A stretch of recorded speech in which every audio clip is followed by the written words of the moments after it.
to be humble. One has to really surrender. You see, the current of material existence is flowing very strongly toward the ocean of birth and death, ignorance. If we want to make spiritual progress, we have to swing upstream.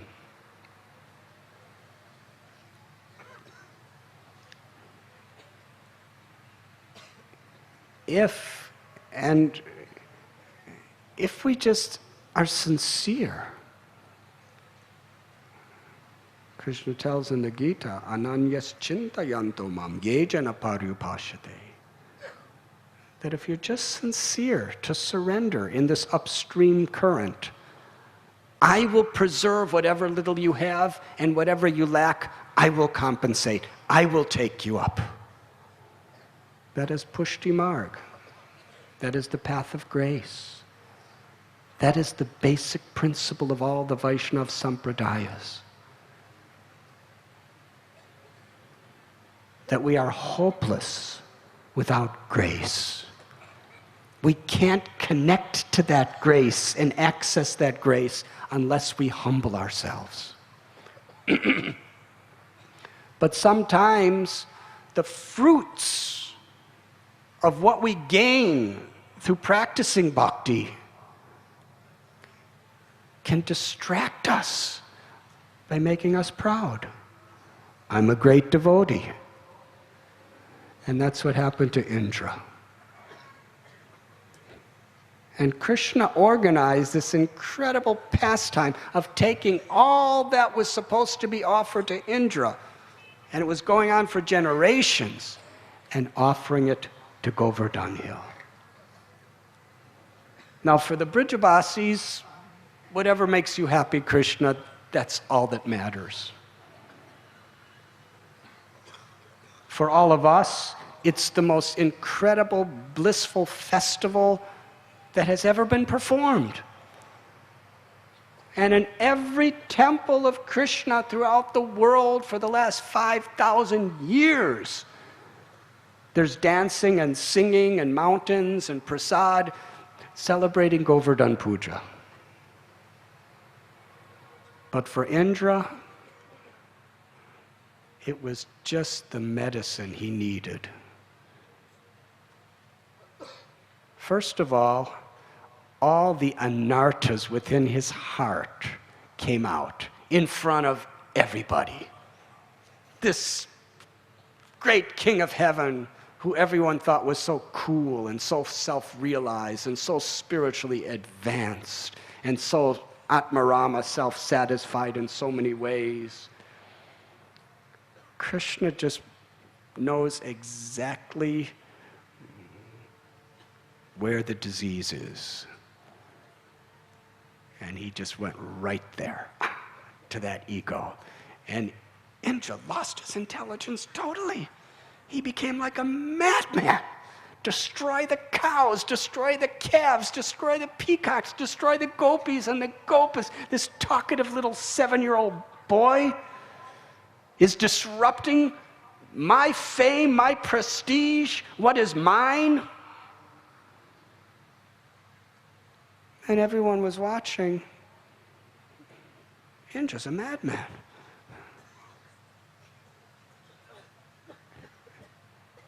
And Krishna could have taken the form of a Virat Rupa. He could have done so many ways, but to totally crush into fine powder all the ego of Indra. Krishna lifted Govardhan Hill as a child picks up a mushroom.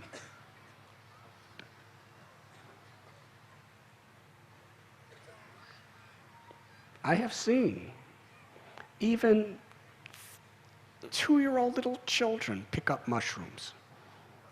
Yes, effortlessly. That's how Krishna lifted Govardhan Mountain. And then he held it. What's the weakest part of your body? Your little finger. The tip of his little finger. for 7 days and 7 nights. And Indra couldn't move a single grain of dust from the hill, couldn't remove a single leaf from a tree. And Govardhan was in ecstasy, being touched by the little finger of Krishna's left hand. He didn't even notice the storms and the lightning bolts crashing against him. And the animals on Govardhan Hill, even though the rains were pouring on it, the animals were happy and dancing around because Krishna was just energizing Giriraj so much that just being in contact with Giriraj, the animals on the mountain were happy and dancing, and they were just looking at the clouds. It was like a nice bath for them.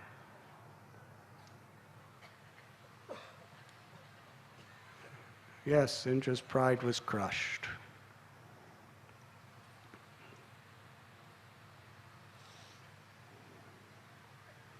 And there's a place around Govardhan Hill. We're going to skip ahead. Then we'll come back to Govindakund. Indra went back to his palace after being totally defeated. He couldn't talk to anyone. He couldn't eat. He couldn't sleep. He felt so miserable. He just made a total fool out of himself. And worse than that, he realized Krishna's my worshipable Lord, and I tried to destroy him. What a fool I am. This is the sign of a devotee. When you make a mistake, you don't try to justify it and make excuses about it. You learn from it. You become humble. Indra's a great devotee. He made a severe mistake, but Krishna transformed that mistake into a blissful 7 days where he and all the Brijabasis just performed beautiful, loving pastimes over Govardhan Hill, day and night. But Indra realized, I was so wrong. He was so repentant, but he didn't know what to do. So he went to his guru, Brihaspati. Brihaspati said, you are a fool, Indra. What did you do? There's nothing I can do for you except go to Lord Brahma. He can help you. Indra went to Lord Brahma. Brahma said, just recently, I also made some pretty serious mistakes. There's nothing I can do for you. But Surabhi, the mother of the cows, she loves Krishna with her gentle motherly affection, and Krishna loves her. If you want to be forgiven from your mistakes, you must go to those innocent, pure-hearted devotees who love Krishna. If she prays for Krishna to forgive you, then Krishna will forgive you. This is a very universal principle. Kaliya was very demoniac. He killed all the gopas. He killed Krishna's little calves, cows. He poisoned that lake near the Yamuna, and they drank it. And they died. And any bird, innocent little Brijavasi bird that flew over that lake, just the fumes of it, they fell in and died. And all the trees of Vrindavan around that lake were dying. He was really nasty, mean, horrible, demoniac person. And Krishna, he saw his little friends dead, and he glanced upon them and gave them life. That's very important. Spiritually, we are all dead. Because really, what is death? There's no such thing as death. For the body, it's always dead. It's the soul that gives life to it. And when the soul leaves the body, the soul's not dead. Basam sijanani yata vihaya, the soul goes on to another set of clothes. And the body just the elements of earth, water, fire, air, and ether just merge into the universal elements. It's just a change. Death is an experience of forgetfulness. So yes, in this material world, we have forgotten our eternal lives. We have forgotten who we really are. So from a spiritual perspective, most everyone in this world are like the living dead. But how to wake up to our true life? When Krishna casts his glance upon us, the glance of his grace, he gives us our eternal, all blissful life again. And then Krishna jumped in the lake. He started swimming around. And he was just a little boy, but he was splashing in such a way that he was making big waves. And this Kaliya, who had many hoods, was a gigantic serpent. He couldn't tolerate, who dares to enter my lake? So he came and attacked Krishna. He bit Krishna. And then he wrapped his coils around Krishna. Krishna's just a little cowherd boy. And Kali is a monstrous serpent. Now, when you walk around Govardhan at night, just when we were doing Govardhan Parikrama, my dear beloved friend Shamdas Ji, who has come, let us welcome him, and Dhanadhar Swami Maharaj is here. Shamdas Ji was telling Dhanadhar Swami Maharaj and myself how he and Mohan Ji, who is also here, our Brijabasi guru, how a black cobra crossed their path. Now, if a black cobra slithers right toward you, what is your emotion? Now, this is a cobra about this thick, maybe 2 inches thick, maybe 6 feet long. Just a little snake. But Kaliya was a monstrous serpent who had the venom of millions of cobras. And he wrapped his coil around Krishna. And all the gopas and all the calves, cows, they were looking at Krishna in that helpless situation, and all they could do was fall unconscious. And Yashoda and Nanda Maharaj started seeing all kinds of inauspicious omens, and as soon as they saw that, they were thinking, what's happening to Krishna? And they came running out, and Balaram came with them, and they saw Krishna in the coils of Kaliya. And Krishna made himself look so totally helpless. Just a sweet, innocent little child, helplessly in the coils of this monster that's breathing poison. And Yashoda Mai wanted to go in and fight against Kaliya. But the gopis had to stop her. And then Nanda Maharaj and all the others wanted to jump in and either save Krishna or die, but they couldn't tolerate seeing Krishna in this situation. But Balaram stopped them all. Balaram said, when I come as Sheshanaga, Krishna doesn't play with me like this. What is the danger of Krishna from this insignificant, tiny little water snake? That was Balaram's perception. And after putting the Brijabasis in such intense anguish of worry and concern for Krishna, increasing their bhava, increasing their love. That's why Krishna does this. Because prema, bhava, is something that is dynamic.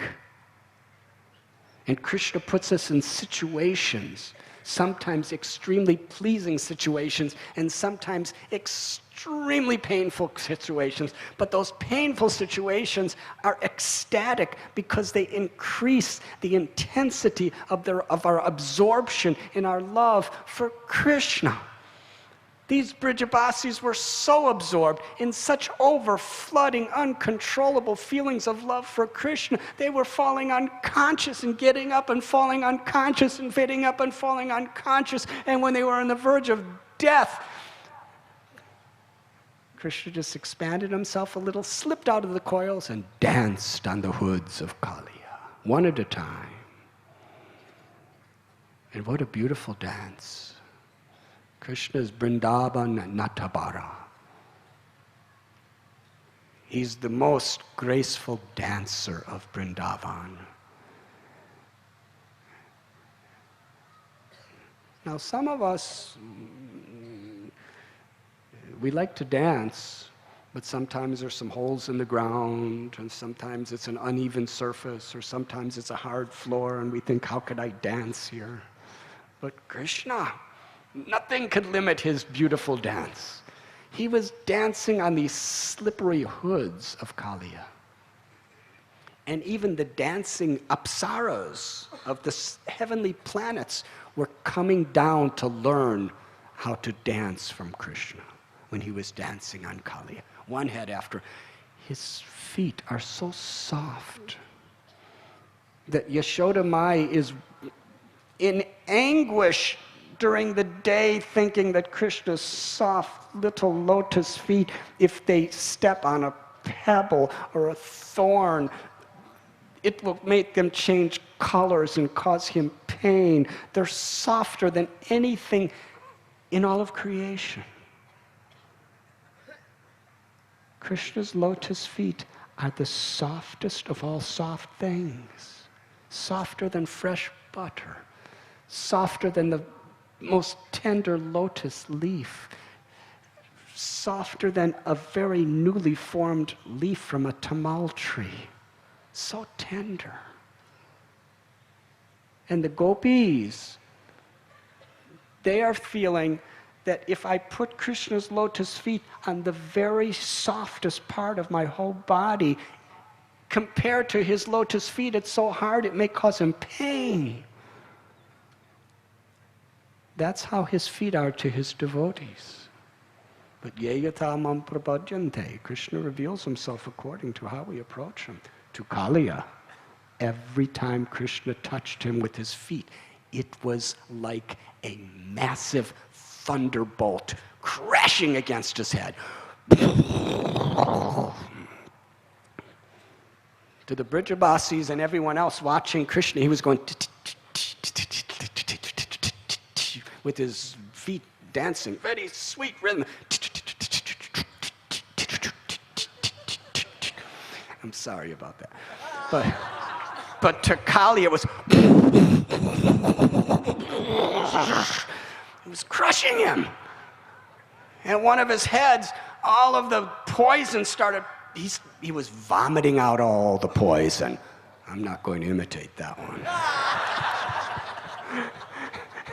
And then after all the poison's out, he starts vomiting blood. Whoa, that one's not so bad. And then after he vomits all his blood, the head is just completely deflated of life, and it just falls. And then another head comes to attack Krishna, and Krishna jumps on that head and dances until all of the heads of Kaliya are devastated, crushed. And Kaliya is in a completely helpless condition. And he actually realizes that I'm finished. And for the first time in his entire life, he became humble.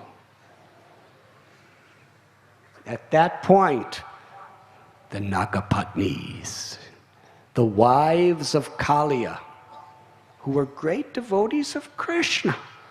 They came with folded hands to offer prayers to Krishna. Their prayers were, our husband is such a mean, nasty, cruel person. We're your devotees, Krishna. When you were dancing on his head, we were thinking, yes, very good, let him die. Because then he'll be liberated. But now, for the first time in our lives, we're seeing that he's humble. He's actually looking at you to take shelter. So please give him your shelter. After all, he's a snake, and snakes are by nature envious like this. So he's just acting according to his nature, but by your mercy, the same beautiful, purifying lotus feet that Lord Brahma and Lord Shiva and the goddess of fortune are always seeking to get shelter of, the greatest sages and rishis and yogis, they are yearning and longing, sometimes lifetimes of austerity, to even get a glimpse of your lotus feet. And those same lotus feet have been dancing incessantly on the head of our husband. He's become purified. He's become humble. Please give him your mercy, my Lord. And Kaliya listened to his wives. And Krishna turned to Kaliya, and Kaliya offered prayers of surrender to Krishna. What was his refuge? It was the prayers of the Nagapatnis, the prayers of his wives who were great devotees, that actually facilitated him to be totally forgiven for all of his misdeeds. And according to the Puranas, Kaliya was given such a high position. He had to leave Vrindavan, but sometimes instead of riding Garuda, Krishna rides Kaliya. He got to be Krishna's servant, eternal servant.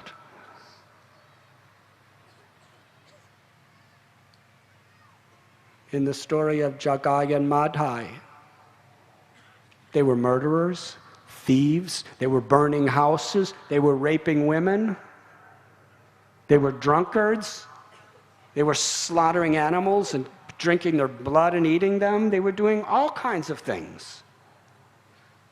They had no respect for anyone. And Sri Chaitanya Mahaprabhu was standing before them with his Sudarshan Chakra about to sever their heads. And Lord Nityananda, who they just tried to beat to death, Lord Nityananda prayed to Lord Chaitanya, please, spare them. In other incarnations, we came to kill demons. But as Lord Chaitanya and Lord Nityananda, we have not come to kill any demons. We have come to kill the demoniac tendencies in people and give them prema bhakti. By Nityananda's prayers, Jagai and Madhai were given Krishna Prem, the highest perfection of life, where they could lovingly experience the spiritual world while chanting the holy names.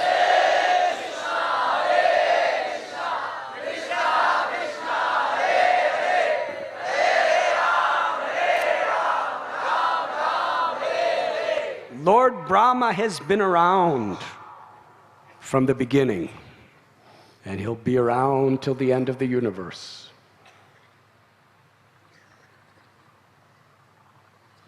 He knows.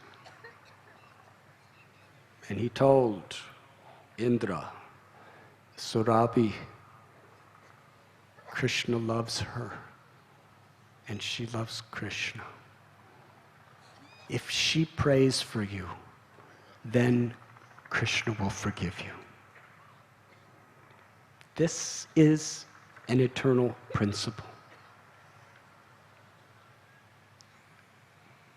Srila Prabhupada, he would tell us that Srimati Radharani is not only the eternal loving consort of Krishna, his pleasure potency, Hladini Shakti, but she's the mother, the loving mother of all living beings.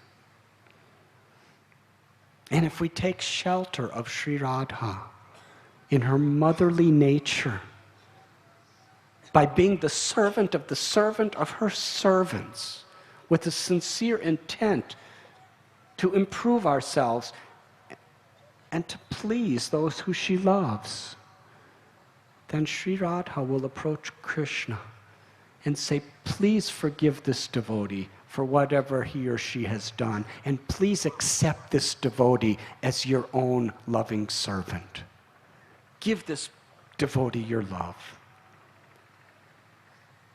And Krishna must,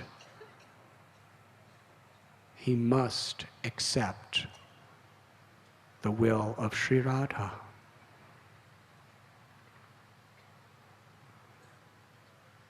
Srila Prabhupada asked us, or we asked him, what was our qualification for understanding the Leelas of Vrindavan? He said, you have no qualifications. He said, with all humility, he said, I made your qualifications. Because when we become the servant of the servant of the servant, Sri Radharani appeals for us, and Krishna must accept. This is the motherly aspect of the Supreme Personality of Godhead that we approach. When we chant this Maha Mantra, Hare is a call for Sri Radha, Hara. Krishna is Hari, who steals away all of the inauspiciousness from our hearts and then steals our hearts. Through the path of bhakti, the sour yogurt of our consciousness is churned. Through our sadhana, through our seva, it's churned into sweet butter. And then Hari, Makanchor, steals our hearts. But Sri Radha's Hare, because she steals the heart of Krishna through her love. So first we approach Sri Radha, and when she is pleased, then Krishna naturally, spontaneously accepts us. Hare Krishna, Krishna Krishna, Hare Hare, Hare Rama, Rama Rama, Hare. So this principle Brahma understood. So here is Indra, the king of heaven, coming to this mother cow, begging for her mercy. And Mother Cow says, of course I will help you. Let's go to Brajbhumi. And there's a place called Surabhi Kund. We stopped for a few minutes there. I really wanted to speak, but I had a very sore throat. And I really wanted Danadhar Swami Maharaj, my very, very beloved senior godbrother, to speak. But he was just so totally immersed and absorbed in some bhava of bhakti that he didn't speak. So Vishwarup, he spoke so nicely. But it was there at Surabhi Kund that Surabhi approached Krishna. She told Indra, you stay and let me speak to Krishna.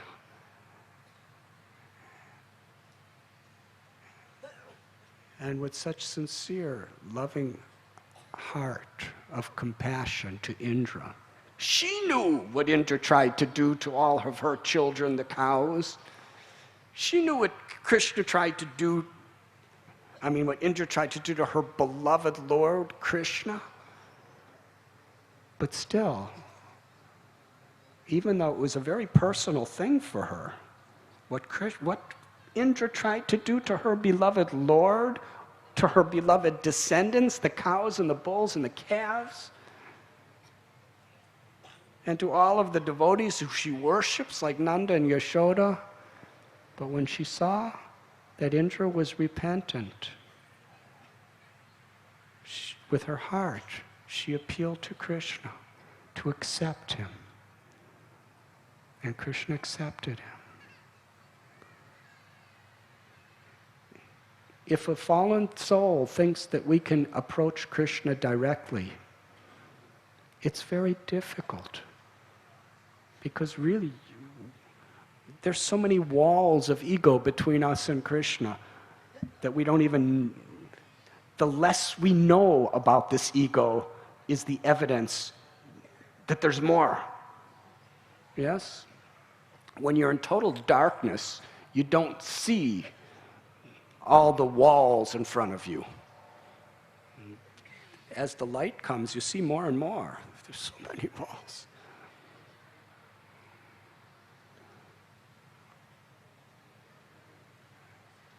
Indra realized, by the grace of Surabhi and Krishna, the light had shone, and he realized what he had done.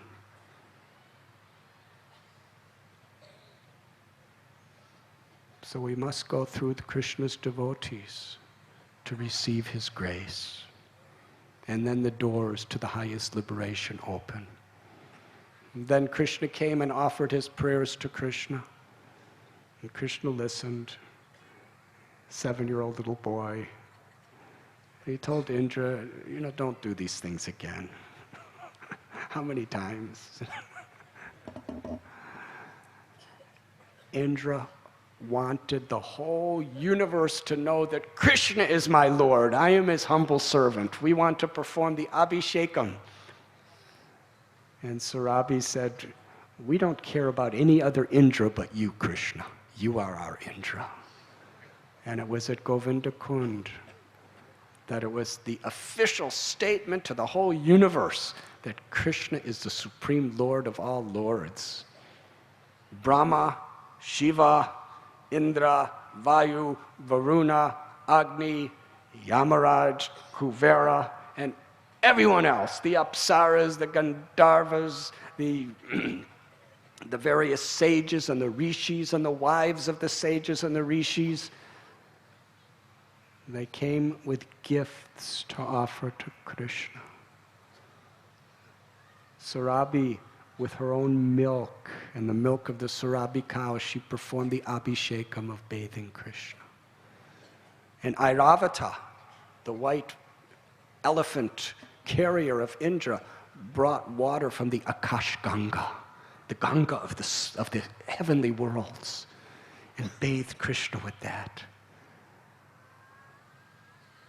There were 108 kunds from 108 prominent devatas with that water that washed Krishna around Govardhan Hill. Some of them are still there today.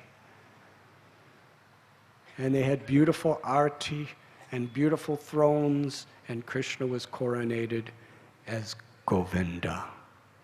His eternal name in the spiritual world of Goloka descended through a divine voice, proclaiming that Krishna is Govinda, one who gives the highest pleasure to the senses, to the cows, and to Mother Earth. And one who engages their senses in the loving service of Krishna. Sarvapadiva nirmattam tatparatvena nirmalam rishikena rishikesha sevanam bhaktirutam. By just engaging our senses in the service of the Supreme Lord of the senses, Rishikesh, we become completely purified. This was one of the greatest historical moments in the history of all time.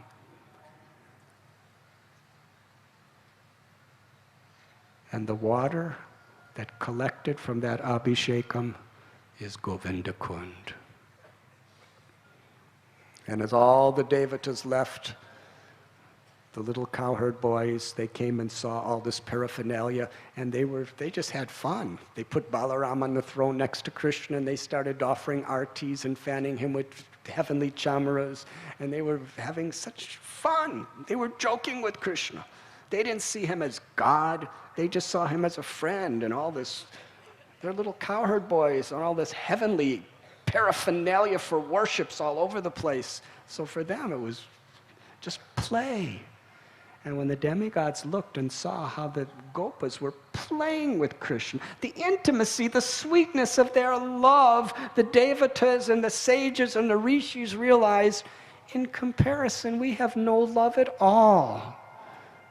This is Vrindavan. And then Nanda and Yashoda came. And they offer the arti to Krishna in Vatsalya Ras, loving parental affection. That is Govinda Kund.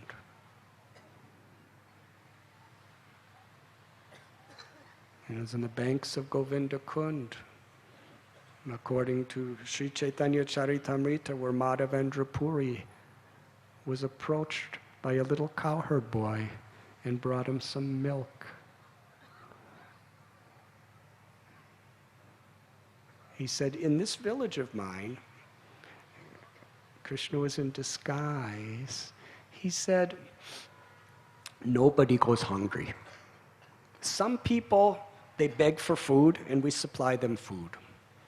Some people are so humble they don't even beg like you, so I've personally come to supply it. Because some of the neighboring ladies, these Brijabasis, were at a well close by. They were coming to Govinda Kund even to collect water, and they told me that you've been sitting here just chanting all day long without eating anything, so I've come to give you some milk. I'll come back to collect the pot. He drank the milk, and when he drank the milk, he became very intoxicated. It was very special milk. Not intoxicated like people like to get intoxicated. Intoxicated with love, with gratitude, with devotion. And then he chanted, and that little boy came back and revealed to him the deity of Gopal on the banks of Govinda Kund. And Shyamdas Ji, from the literatures of the Sri Sampradaya, beautiful, beautiful stories of how Srinathji appeared. Srinathji's inconceivable, unlimited, and incredible, and can appear to many people in many ways, especially his very, very great, empowered expansions and devotees.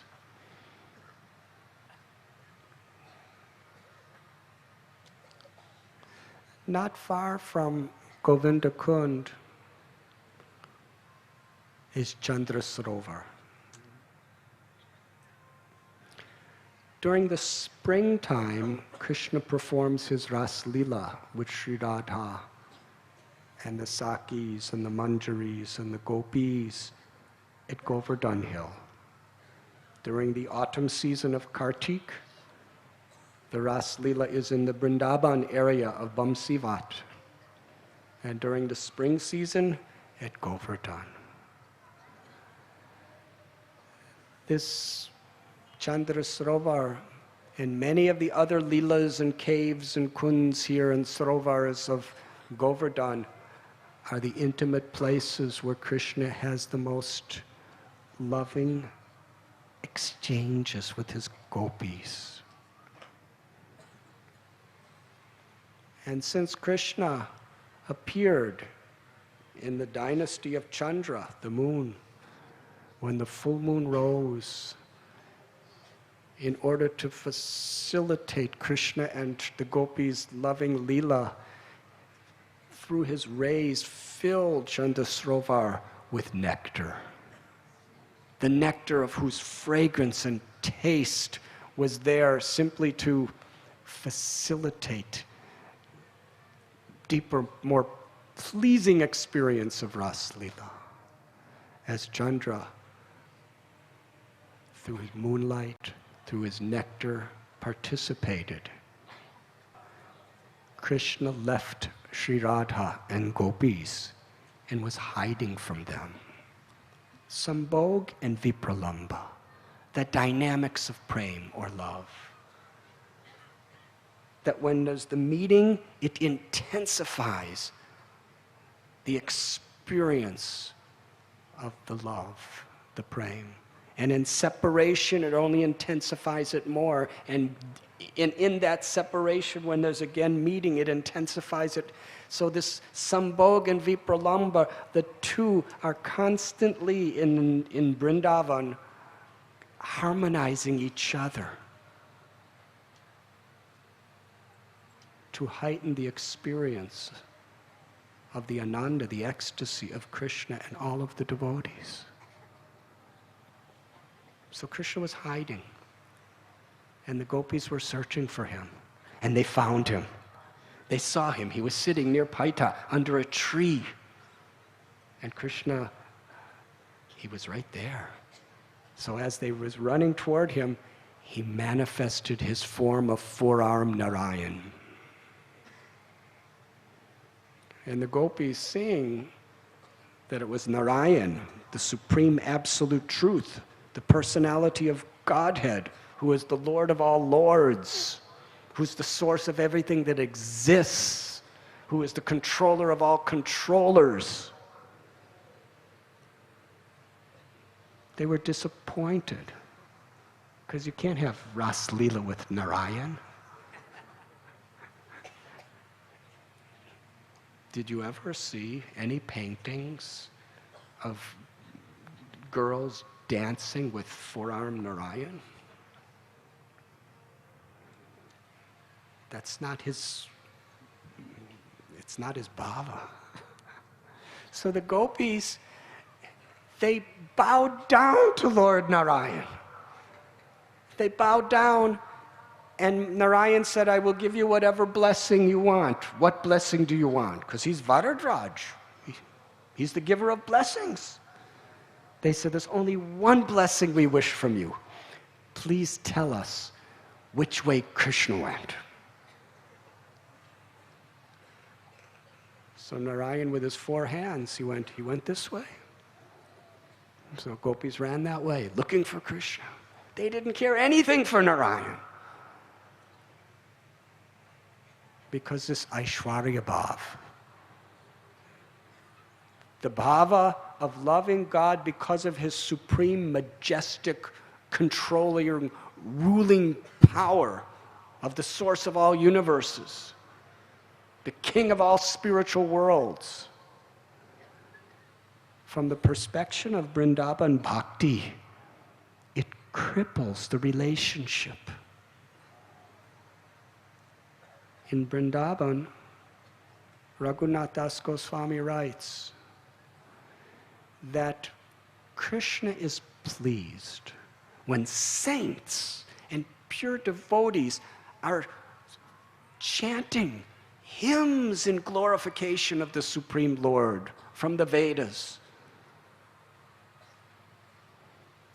But Krishna feels 10 million times more pleasure than hearing the Vedic hymns chanted by completely pure-hearted, saintly rishis and devas. 10 million times more when the Brijabasi ladies chastise him with harsh words. That is Vrindavan. This is the secret of the highest, most intimate revelations of all the great scriptures of the world.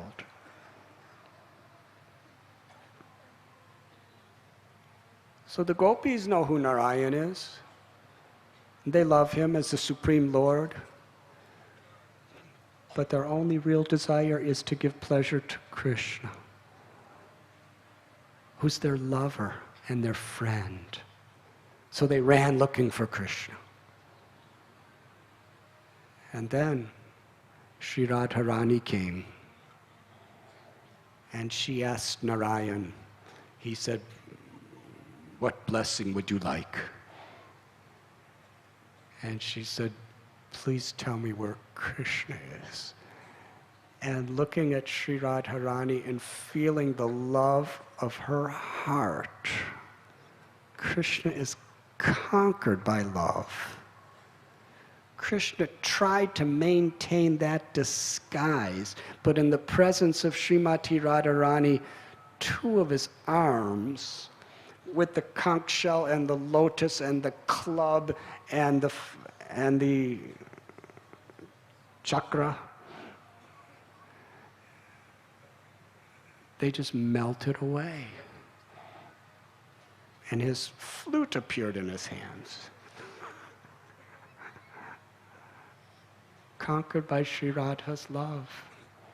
And then he continued the beautiful Ras Leela in Govardhan Hill, in the moonlit nights.